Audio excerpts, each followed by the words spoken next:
Dear HR partner, retaining top talent shouldn't feel like a battle.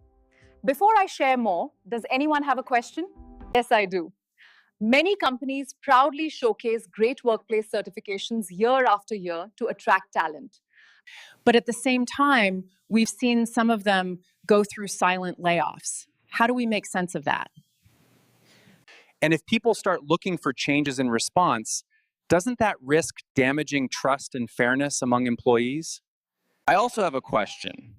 Doesn't that put at risk employee morale, retention, and even the company's long-term credibility?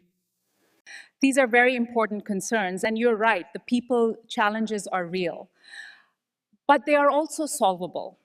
The truth is, traditional workplace surveys and certifications were designed a long time ago. They often focus only on surveys, branding, and regional benchmarks.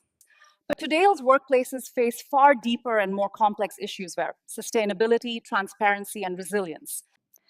At Frandzzo's amazing place to work, they go beyond branding and conventional checklists. We decode 78 workplace culture issues in real time through the lens of business resilience.